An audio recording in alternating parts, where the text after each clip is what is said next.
Bonsoir déjà à tous et bienvenue. Donc, si tu rêves déjà de réussir sur Amazon, sur le e-commerce même en général, tu es exactement au bon endroit parce que ce soir, comme je le dis, on va parler d'un moment magique.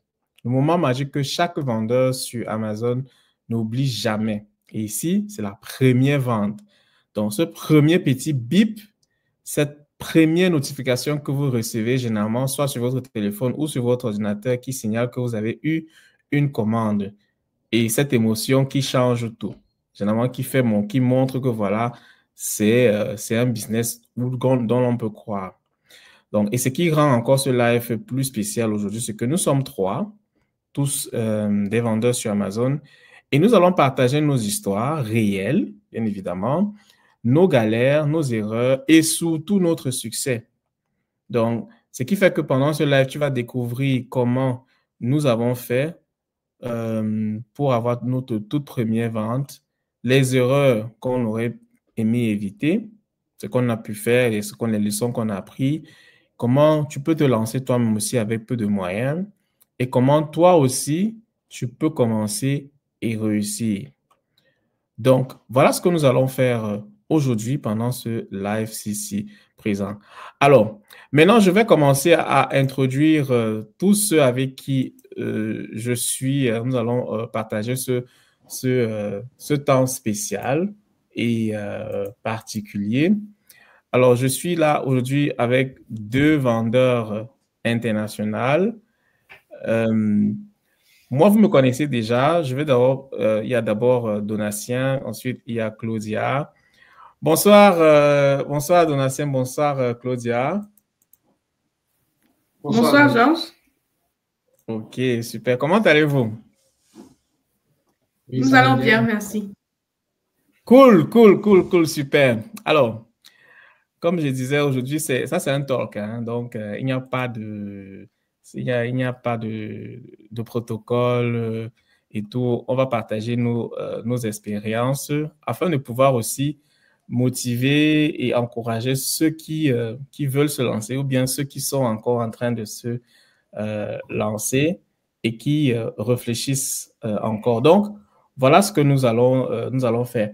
Bon, alors je vais laisser le soin à chacun déjà d'entre vous de vous présenter, vous déjà ce que vous faites depuis, quelle est votre expérience déjà sur Amazon que vous avez. Donc, ça, c'est déjà la première chose. Donc, je laisse la parole à qui veut la prendre. Ok, donc on fait honneur aux dames. On va commencer par Claudia. Effectivement, on va laisser d'abord Claudia parler. On a dit à qui veut prendre, c'est la volonté ici. Bonjour à tous. Bonjour à tous. Moi, c'est Claudia. Je suis vendeuse sur Amazon. Ça fait déjà environ 4 ans, je dirais ça comme ça. J'ai commencé par le modèle d'achat-revente, c'est-à-dire par la revente des produits des autres. Et c'est-à-dire j'achetais des produits localement ou en ligne et je les revendais sur Amazon. Donc, je les achetais moins cher forcément et je les vendais plus cher sur Amazon. Donc, c'est par ça que j'ai commencé il y a de cela 4 ans. Et au bout de 4 ans, de 3 ans, 3 ans, oui, c'est ça, j'ai décidé de me lancer dans la marque privée et je suis en train de commander mon premier produit de la Chine. Ça, c'est exactement ce que je fais.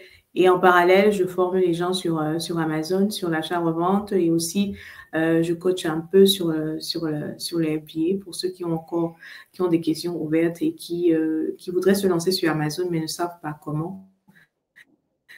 Donc, ça, c'est ce que je fais principalement. En dehors de ça, je suis maman, j'ai 2 enfants, je suis mariée et forcément, je suis salariée à plein temps. Donc, du coup, je fais pas Amazon en parallèle, il faut le dire, mais c'est complètement devenu une partie de moi, quoi. Donc, aujourd'hui, on ne parle pas de salariat, on parle de moi, de mon entreprise, de mon salariat. Donc, tout ça fait partie de moi complètement. Donc, voilà, de façon globale, sur ma personne. Voilà. Merci, Georges. Super. Merci, merci déjà, merci à toi.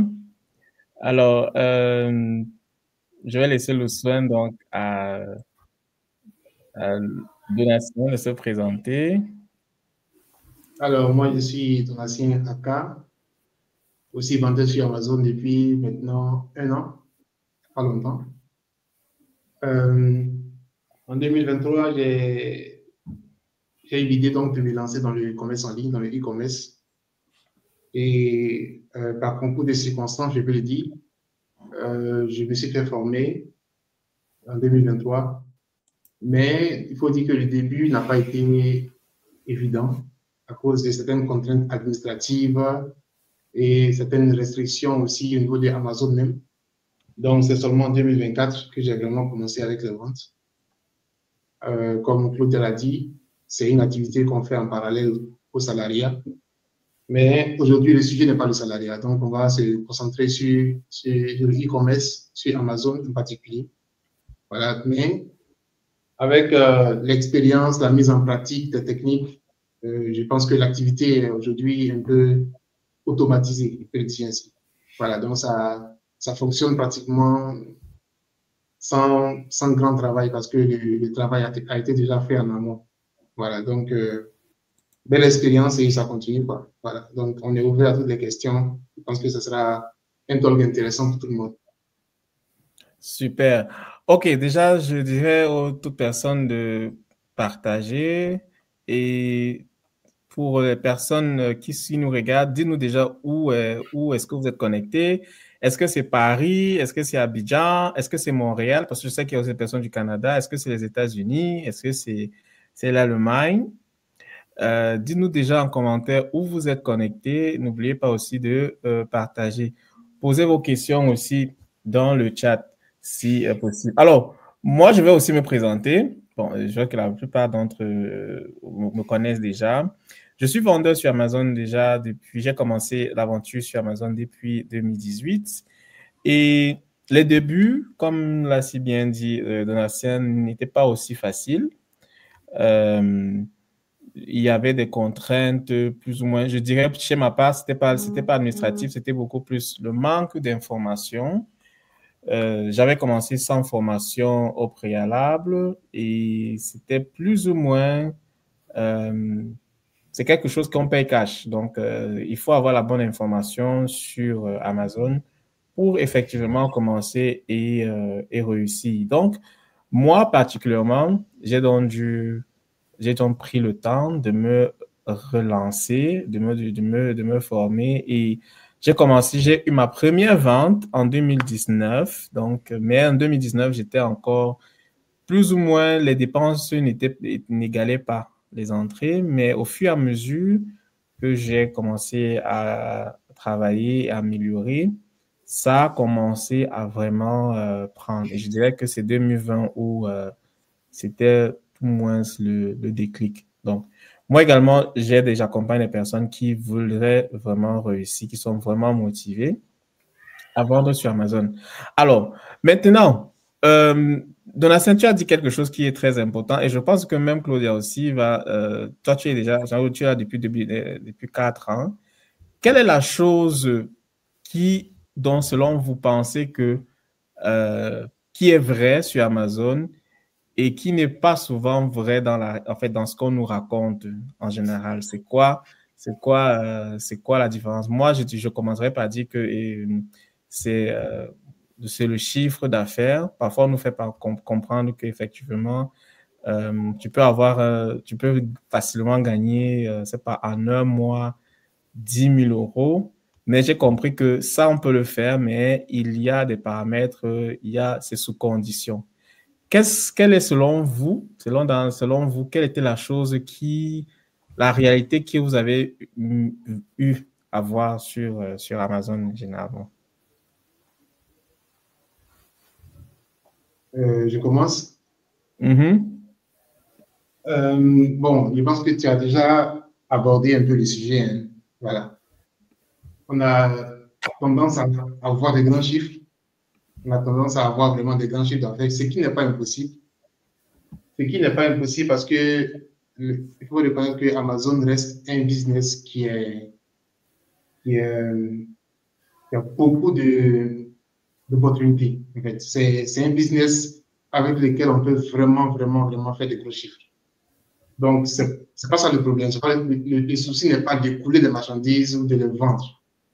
Mais le vrai défi, c'est comment garder le maximum de ce qu'on a vendu. C'est-à-dire comment retirer le maximum du chiffre d'affaires qu'on fait. Voilà. Donc, effectivement, c'est ça. Parce qu'au début, on pense que bon, si on fait 10 000, c'est qu'on a 10 000. Ce n'est pas forcément la vérité. Le vrai point, c'est qu'il y a plein il y a plein de coûts qui se cachent sous les chiffres d'affaires. Voilà, il y a beaucoup de coûts. Amazon est un peu facture à peu près tout, en fait. Voilà. Donc, il faut vraiment travailler beaucoup pour pouvoir ressortir le maximum de ce chiffre d'affaires-là. Sinon, finalement, on peut vendre, mais à la fin de la journée, on est au point de départ, en fait, parce que ce qu'on a vendu, on a remis dans soit la publicité, on a mis dans soit les transports, soit les coûts de stockage ou les frais qui sont aussi réguliers avec les différents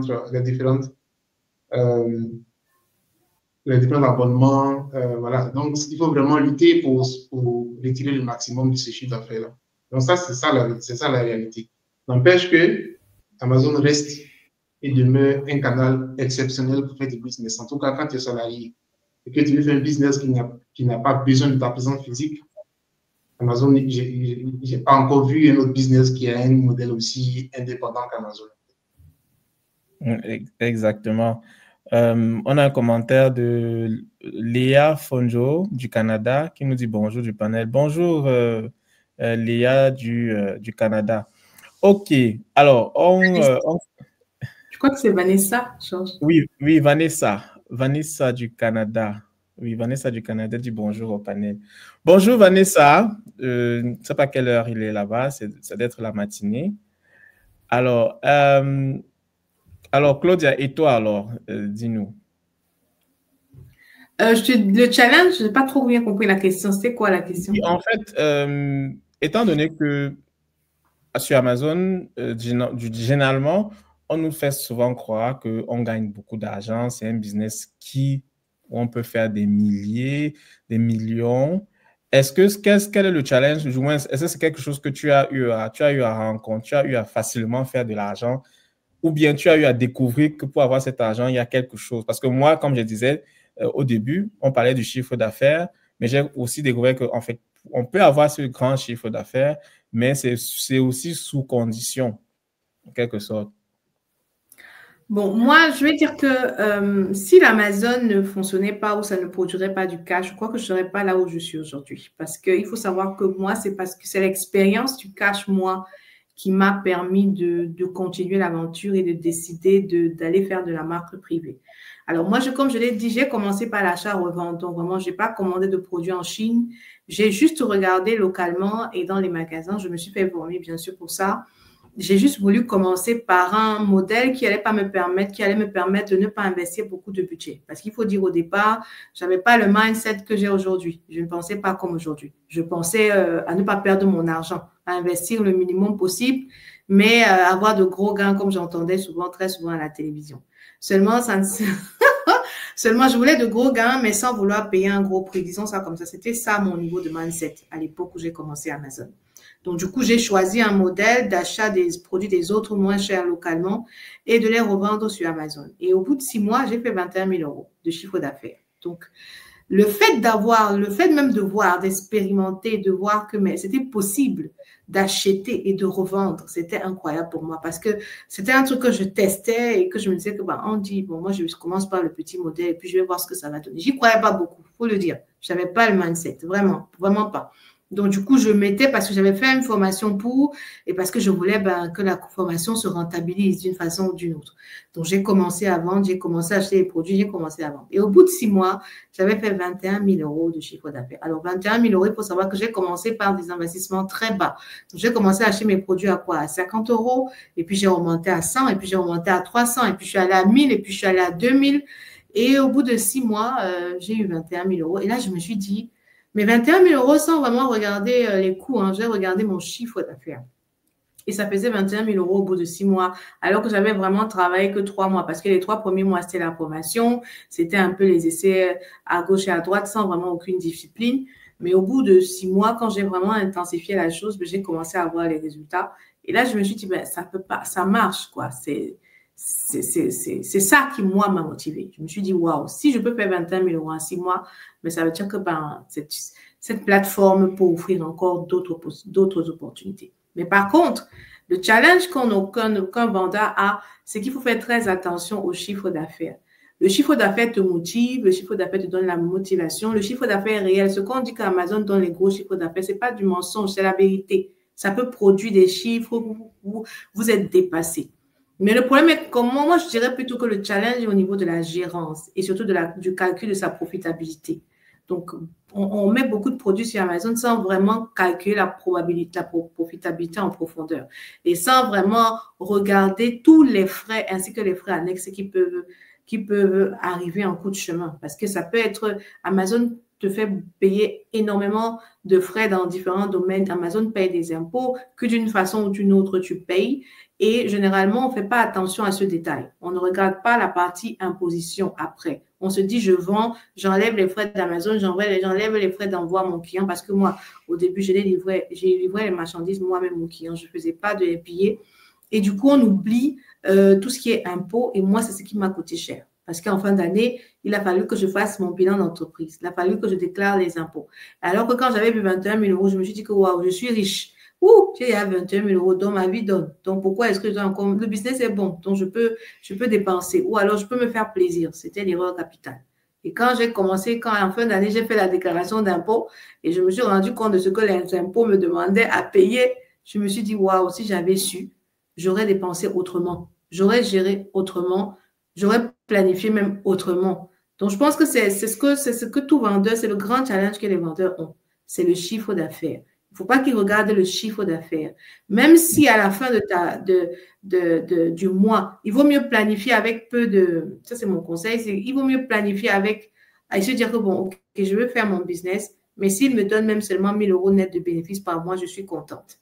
Il vaut mieux se planifier avec ça que de se dire que 10 000 euros, c'est 10 000 euros net que je reçois dans ma poche parce que c'est faux. 10 000 euros que tu fais par mois n'est jamais ce que tu reçois dans ta poche. Donc, je dis, calculer bien sa profitabilité en détail en regardant tous les frais annexes et planifier même un budget pour les surprises parce que les surprises dans le business, il y en a toujours. Donc, je dis toujours, calculer sa profitabilité et y mettre un peu d'espace pour tout ce qui peut être surprenant. Et il vaut mieux planifier ses bénéfices bas et ça nous surprend que de les planifier ou les estimer très haut et on est surpris mais de façon négative. Donc voilà, ce sera les challenges que je peux mentionner. Exactement. Merci, Claudia. Moi, ce que je peux ajouter, les amis, dis-nous déjà d'où est-ce que vous nous regardez et likez et partagez. Ça, c'est un talk. On discute juste entre nos vendeurs. S'il y a d'autres vendeurs qui regardent ce live et qui sont là, pouvez aussi laisser un commentaire. Vous aurez aussi la possibilité de participer. Si vous voulez, il suffit juste de le signaler et on vous envoie le lien. Donc, ça, c'est une discussion entre vendeurs. Donc, je disais qu'effectivement, tu as raison. C'est quelque chose que j'aime aussi constater.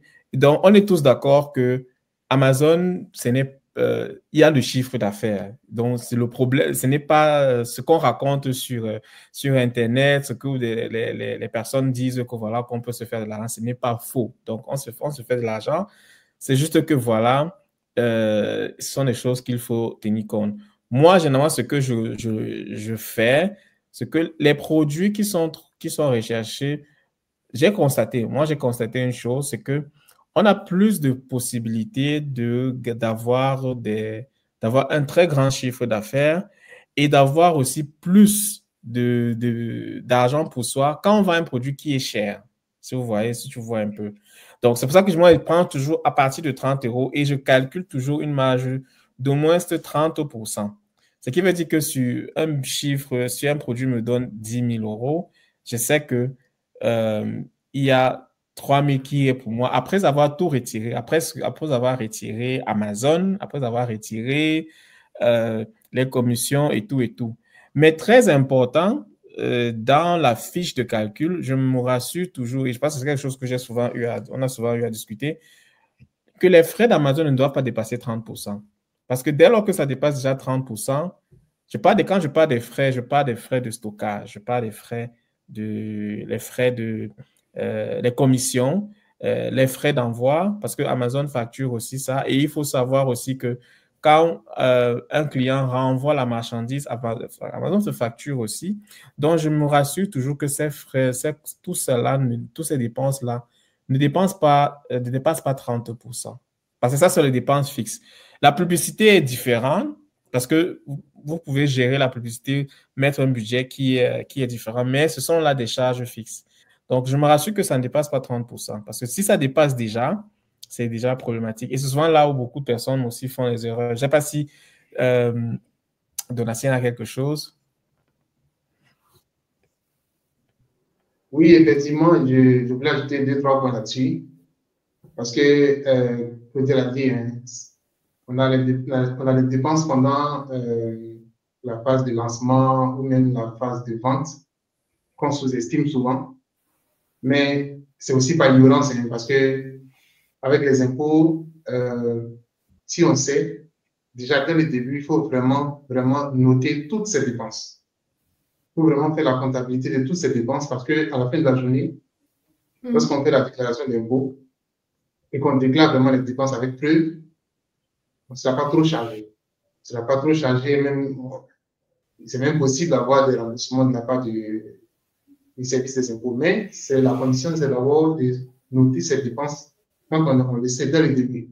Parce qu'en fin d'année, quand on fait la déclaration, si on n'a pas noté ces dépenses, bon, comme on les justifie, tu vois, tu as fait plein de dépenses, mais si on t'envoie, on te demande les preuves, tu n'as aucune trace. Donc, ils ne vont pas te croire sur parole, tu vois. Donc, c'est quelque chose qu'il faut vraiment enseigner.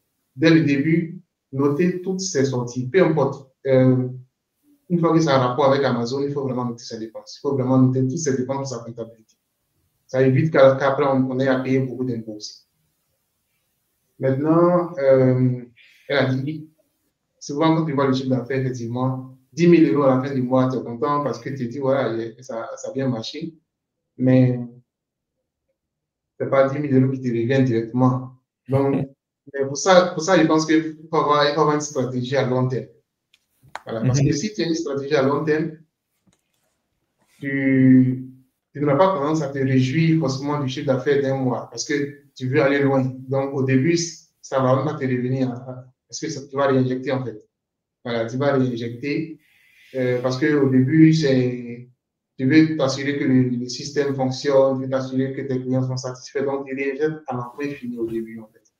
Donc, il ne faut pas se laisser distraire par le chiffre d'affaires dès le début parce qu'au début, ce n'est pas pour toi en fait. C'est juste pour comprendre le système, pour savoir les dépenses qui vont avec, c'est réinjecter aussi. Et puis, un autre challenge, peut-être qu'on n'a pas encore énuméré, c'est le cash flow. C'est le cash au début. Oui. Parce qu'Amazon, ça peut aller très vite. Ça peut aller très, très vite. Ça veut dire que tu peux avoir un stock de 200 produits, comme tu l'as dit. Il est bon de prendre des produits qui ont un certain coût pour éviter que, voilà, au moins pour faciliter, pour augmenter facilement son chiffre d'affaires, pour avoir un produit qui a un minimum de coût, peut-être, comme tu l'as dit, 30 €, 35 € déjà, c'est pas mal.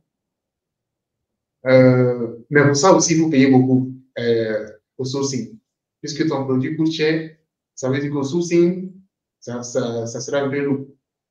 Maintenant, vu que ça va vite, tu peux avoir un stock de 200 pièces, de 300 pièces, mais de façon imprévue, c'est positif, mais ce n'est pas positif. De façon imprévue, tu peux les écouler en 2 semaines ou en 3 semaines. Parce que peut-être la demande a surpris. Voilà. Oui, ça c'est vrai. Ou bien parce que l'algorithme t'a propulsé, parce qu'il y a eu des commentaires positifs. Donc, l'algorithme te propulse et tes produits sortent à un tel rythme que tu es facilement réduit. Oui, ça va très vite. Donc, la question qui se pose, il faut automatiquement se refournir. Il faut automatiquement faire une grosse commande encore après, tu vois. Donc, c'est aussi un défi qui est d'avoir du cash, d'avoir vraiment du cash, être prêt à tout moment à faire des commandes, faire de grosses commandes. Et si tu investis, ça va signifier que tu vas devoir parfois commander par avion. Puisque tu investis, donc tu n'as pas forcément utilisé le train ou le bateau. Ça va signifier aussi que tu vas augmenter tes coûts de transport. Donc, ce sont des aléas qu'il faut pas négliger. Voilà, souvent, j'ai envie de dire, c'est même mieux quand ça sort pas trop vite en même temps. Oui, mais quand même, mais moi je pense toujours quand même, est-ce que ça fait pas aussi plaisir de rester et de voir que voilà, même si on va dire qu'il faut regarder le chiffre d'affaires, est-ce que ça fait pas plaisir de voir peut-être à la fin du mois, tu as un chiffre d'affaires de 10 000 euros ou bien même de 15 000. Est-ce que c'est pas quelque chose qui fait quand même déjà plaisir? Parce que Franchement, ça fait vraiment on est plaisir. salarié, c'est quand Non, même. mais au-delà même du chiffre d'affaires, il faut reconnaître que même les payes que tu reçois d'Amazon chaque 2 semaines, ça peut être intéressant. Moi, il y a eu des semaines où il y a eu 2000, 1500 chaque 2 semaines. Ça fait Tu plaisir vois. quand tu penses que tu travailles le mois et que à la fin de la journée, c'est pour un travail qui fonctionne dans ton absence en quelque sorte. Ça fait plaisir de